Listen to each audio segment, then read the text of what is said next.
লাইফের সবচেয়ে ভয়ঙ্কর এক্সপিরিয়েন্স এটাই হচ্ছে। না এটা অক্সিজেন নিয়ে না, ওর অক্সিজেনটা দিয়ে দাও। রাস্তার সাইডে সাইডে বরফ পড়ে আছে। নাতাংয়ে যেখানটায় মেন এন্ট্রেন্স সেখানটায় কাজ হচ্ছে, সাইনবোর্ড পুরো খোলা। জুলুকের জিগজ্যাগ রোড, ওল্ড সিল্ক রোডের রাস্তার অবস্থা খুব খারাপ।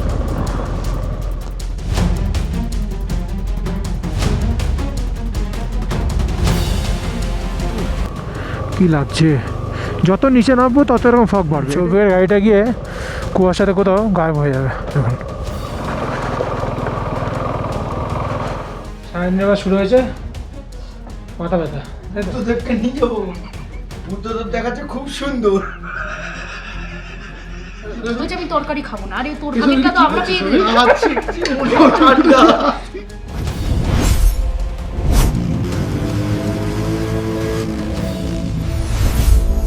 আমরা ওই রোডটাতে আমরা নেমেছি, আর ওই রোডটাতে আমরা নামবো।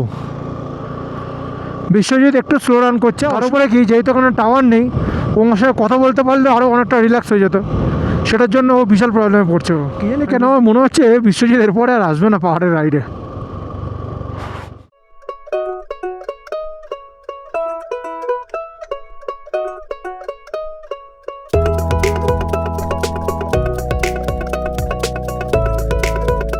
এখান থেকে জুলুক 24 কিলোমিটার, প্রথম চেন 33 কিলোমিটার। ও বাঁদিকে দেখুন ভিউটা, শুধু আমার লাইফের সবচেয়ে ভয়ঙ্কর এক্সপিরিয়েন্স এটাই হচ্ছে। আমি বরফে চালিয়েছি, বৃষ্টিতে চালিয়েছি, সব ঠিক আছে, কিন্তু এরকম পরিস্থিতির মধ্যে সত্যি কখনো পড়িনি। লোকাল ড্রাইভার থেকে জিজ্ঞাসা করলাম, নাথাং ভ্যালি হলো ওই যে ওদিক দিয়ে আসতে গিয়ে ডান হাতে একটা ছোট ছোট মাঠের মধ্যে ঘর বাড়িগুলো দেখেছিলে? ও তো অনেক আগে। হ্যাঁ, ওইখানে নাথাং ছিল। এখন ঝুলুকের জন্য এখান থেকে যদি কোথাও না থেমে ঘুরে মোটামুটি 1 ঘন্টা 10-15 মিনিটের মধ্যে ঢুকে জুলুক পৌঁছে যেতে পারবো। পারবে তো জুলুক? পারবে না? একবারে দাঁড়িয়ে দাঁড়িয়ে না, এটা অক্সিজেন নিয়ে না, ওর অক্সিজেনটা দিয়ে দাও। তুমি একটু জল খাও। শোনো একটা কথা বলি, শোনো একটা কথা বলি, শোনো। আমরা জুলুক যাবো, আমরা আস্তে আস্তে যাবো। হ্যাঁ, কিচ্ছু ঝপ করে সন্ধ্যা হবে না বিশ্বজিৎ, তুমি চলো আস্তে আস্তে, চলো দেখো। সাফোকেশন হলে তুমি দাঁড়িয়ে যাবে। নাতাংভ্যালি ছেড়ে এসেছি, সামনে জুলুকের দিকে আমরা এগিয়ে যাচ্ছি। দেখুন আমরা মেঘের ওপরে এখন, মানে নিচে দারুণ ফগ। আর ওই যে গ্রিন কালারের ওটা হচ্ছে নাতাংভ্যালি, যেখানটা কাজ হচ্ছিল। আর এই দাদাদের সঙ্গে দেখা হলো, দাদারা বলছে নাতাংভ্যালি থাকা নট এ গুড চয়েস, কারণ নাতাংভ্যালিতে কাজ হচ্ছে, নাতাংভ্যালিতে সেফটিও খুব একটা নেই। তো ওনারাও বেরিয়ে এসছে এর জন্য। তো আমরা এখন এগোচ্ছি জুলুকের দিকে।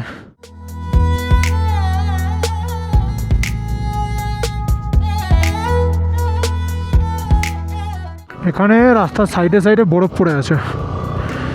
এটাই হচ্ছে ওল্ড সিল্ক রুট, বাট আমাদের ব্যাড লাক যে আমরা ওল্ড সিল্ক রুটকে খুব একটা এনজয় করতে পারলাম না।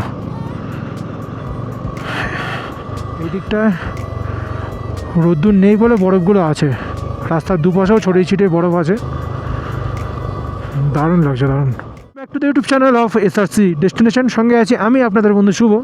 সামনে যাচ্ছে সৌভিক, পেছনে আসছে বিশ্বজিৎ। যেমন আপনারা কালকে লাস্ট ব্লগে যেমন দেখেছিলেন, প্রিভিয়াস ব্লগে, যে আমরা জার্নি করছিলাম গ্যাংটক থেকে ছাঙ্গু লেক হয়ে, নাথুলা হয়ে, নাতাং ভ্যালি হয়ে আমরা আসছিলাম জুলুকের দিকে। প্ল্যানিং ছিল আমাদের নাতাং ভ্যালিতে থাকবো, কিন্তু ঘটনাচক্রে আমরা নাতাং ভ্যালি মিস করি। আর মিস করার থেকে বড়ো কথা হচ্ছে আমরা 2:30টার সময় নাতাং ভ্যালি ক্রস করি। তো যার জন্য আমাদের নিজেদেরও খুব একটা ইচ্ছে ছিল না যে আমরা নাতাং ভ্যালিতে তখন থাকবো। বিশ্বজিতের একটু প্রবলেম হচ্ছে, পাহাড়ের খাদ দেখে একটু ভয় লাগছে। সেটা হতেই পারে, সেটা মাউন্টেন সিকনেস থাকে অনেকের, কিন্তু ঠিকঠাকই বাইক চালাচ্ছে, অসুবিধা নেই, একটু স্লো চালাচ্ছে আর কিছুই না।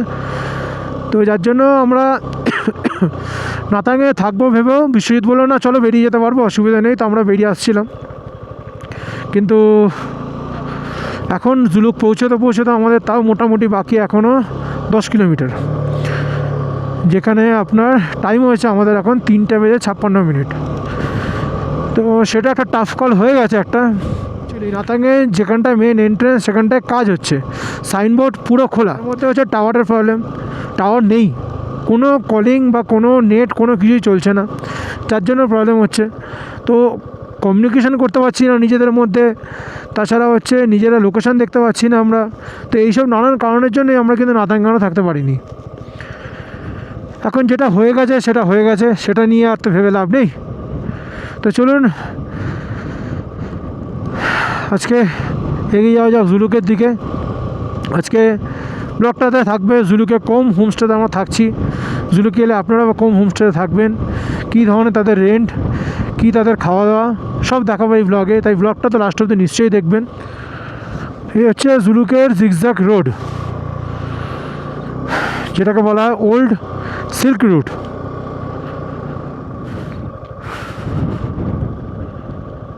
এখানে দাঁড়ালাম আপনাদেরকে রোডটা দেখানোর জন্য। এই হচ্ছে জুলুকের সেই প্রতীক্ষিত রোড। দারুণ লাগছে দেখতে, কিন্তু ভয়ও লাগছে। তো চলুন এগিয়ে যাওয়া যাক। যেতে পারবে? কী আছে দিকে দেখুন, আমরা এখন মেঘের ওপরে, যেটা বলছিলাম।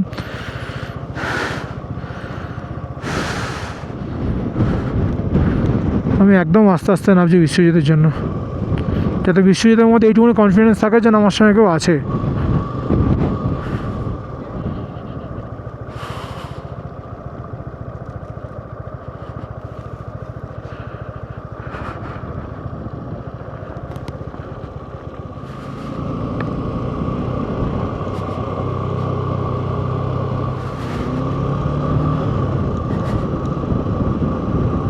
ওদের ওপর বিস্ফোরা, এবার আবার রাস্তা খারাপ।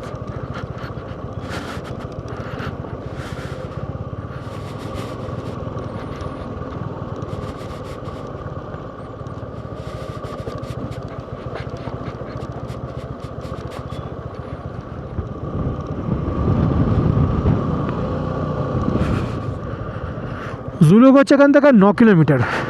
আর এই ওল্ড সিল্ক রুটের রাস্তার অবস্থা কিন্তু বেশ খারাপ। ইচ্ছে ছিল খুবই যে ড্রোন ওড়াবো, কিন্তু মোড়ে মোড়ে পুলিশ দাঁড়িয়ে, মানে মিলিটারি দাঁড়িয়ে। আর এখানে মানে সিকিমে এবারে ড্রোন পুরোপুরি ব্যান্ডই, পুরোপুরি ড্রোন নিষিদ্ধ। তাই কেউ যদি ড্রোন চালাতে গিয়ে যদি ধরা পড়ে যান, তারপরে কিন্তু মোটা জরিমানা দিতে হবে, বা সেরকম যদি তারা বোঝে তাহলে কিন্তু আপনাকে কারাবাসও তারা করাতে পারে, জেলও কিন্তু আপনাদের হতে পারে। তাই সেই জন্য আমি আর রিস্ক নিইনি, কারণ ভাই এত বড় ব্লগার নয় যে আমার জন্য কেউ লড়তে আসবে। শখেতে ব্লগ করি, কিছু মানুষ দেখে, কিছু মানুষ দেখে না, কিন্তু ভালোবাসি সবাইকেই দেখাতে নতুন নতুন জায়গা, তাই ব্লগ করা। তাই আমি এবারে কোনো রকম কোনো ড্রোনের প্ল্যান করিনি। ওল্ড সিল্ক রুটের অবস্থা কিন্তু যথেষ্ট খারাপ, যথেষ্ট। এই ফগ পেয়েছিলাম আমি প্রথমবার গুরুদম্বা থেকে আসবার সময়, আর সেকেন্ডবার পেয়েছিলাম ছাঙ্গুলের থেকে ফেরবার সময়। যে যেন মনে হচ্ছে সে উনুন জ্বালিয়ে দিয়েছে আর আমরা ধোয়ার মধ্যে দিয়ে যাচ্ছি, কিন্তু চোখ জ্বলছে না। দারুণ ব্যাপার। ওই যে মাইটি কাঞ্চনজঙ্ঘা। हो मस्तियों में घूमते, अपनी धुन पे झूमते, आंखों में लिए नादानियां, किरणों को ले जेब में, निकले सूरज बेचने, चप्पे चप्पे गूंजती इनकी खिलकारियां, थोड़े सपने देख। এখন 4:08, আর আমরা আছি ঠিক 5 কিলোমিটার পেছনে জুলুক থেকে। এখানে হঠাৎ করে যেন মেঘের খেলা বেড়ে গেল, পুরো জায়গাটা কুয়াশায় ভর্তি। সামনে সৌভিকে অনেক হল্ট করে করে যাচ্ছে, কারণ যাতে আমরা কুয়াশার জন্য আমাদের অসুবিধা না হয়। আর এই ব্রিজগুলো কিন্তু আমার বেশ প্রিয় ব্রিজ, ঘটাং ঘটাং করতে করতে যাবে, কিন্তু আওয়াজ হচ্ছে না। এ বাবা, যাক গিয়ে আওয়াজ না আর কী করবো। সামনে কোনো কোনো জায়গায় তো কিছু দেখতেই পাচ্ছি না।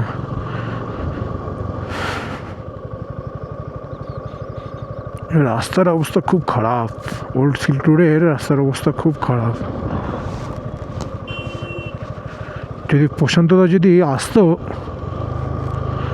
তাহলে পরে প্রশান্তদা খুব গাড়াগাড়ি করতে।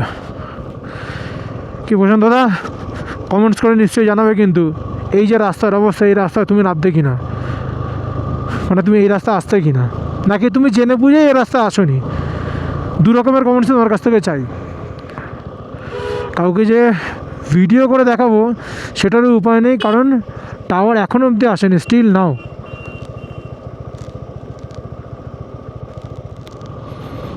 ওফ, যদি এখন না আসতাম আমরা, তাহলে এই জিনিসটাকে আমরা বরাবর মিস করতাম।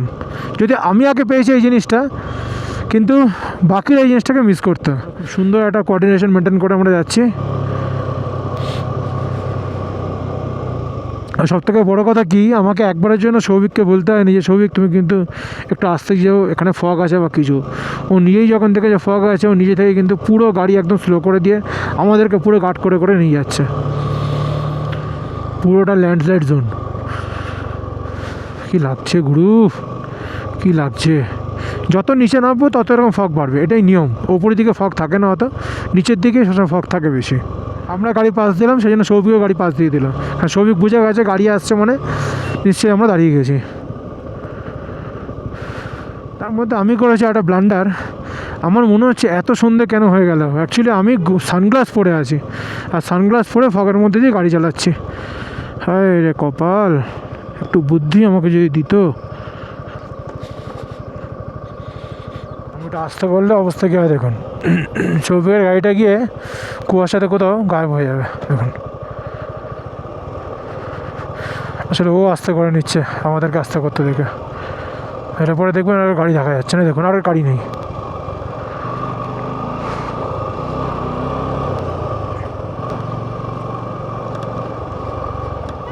চারিদিকে অবস্থাটা শুধু দেখুন,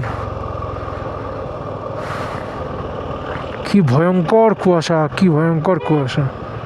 সামনের কিচ্ছু দেখতে পাওয়া যাচ্ছে না, না রোড, না গাছ, না পাহাড়, কিচ্ছু দেখতে পাওয়া যাচ্ছে না।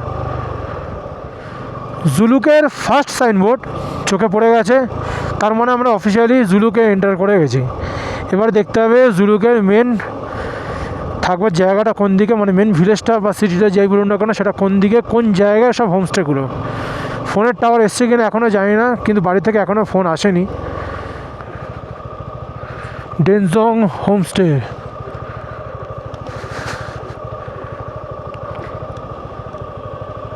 दादा होमस्टे कहाँ मिलेगा? ये ये तो जो रास्तार अवस्था, ओ बाबा।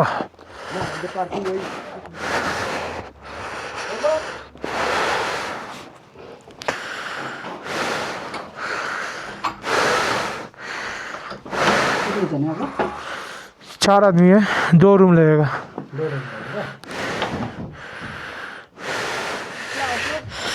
सब ठीक है, কিন্তু এই রাস্তাতে উঠবার সময় বহুত ফাটবে।